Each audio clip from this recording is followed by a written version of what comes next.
Dirk, Stuart, thanks so much for joining me, and congratulations for your win at the UK IT Industry Awards 2025.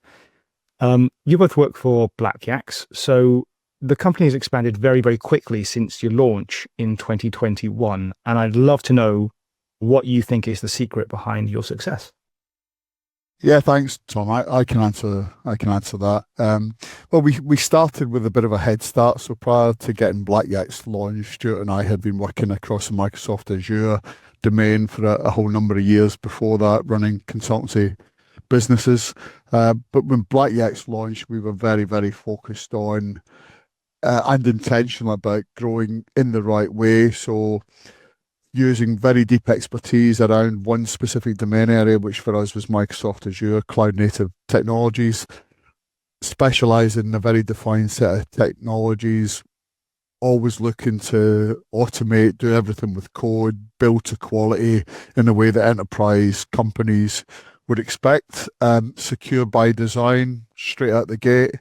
We knew that we could deliver real strategic value and change for customers, providing that we were very disciplined about sticking to our core, and off the back of that, we've been able to build a set of solutions and a portfolio of customers very steadily, but in a sustainable way.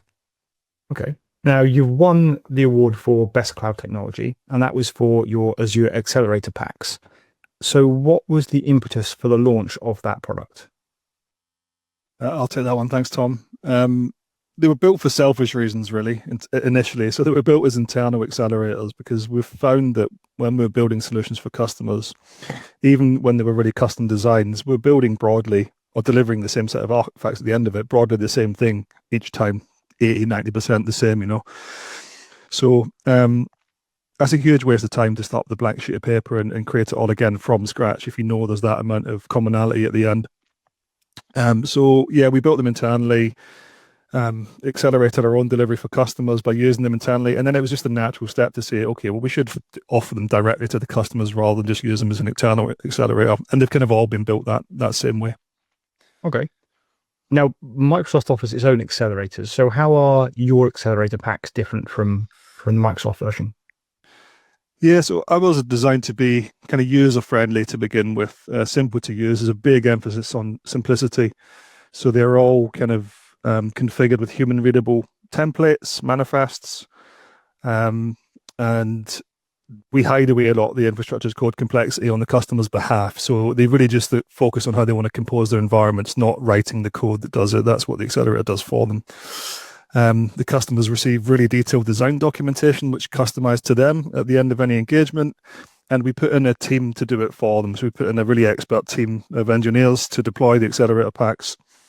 And at the end of it, they will get full ownership of all the resources. Some of the accelerator packs you'll see out there, like Microsoft's reach out to remote repositories to pull code down, and that's a big no-no for some of our customers. So yeah, we end up, the customer has 100% ownership of everything at the end of the day, and then we can transition them through to owning it, or we can support them or fully support them and manage the environment on their behalf, and anything in between, really.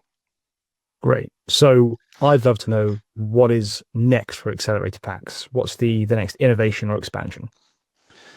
Yeah, because of the way we build, Tom, we always build with repeatability in mind. So anything we do for a customer, even if it's something brand new, we try and build it in this kind of repeatable, modular way.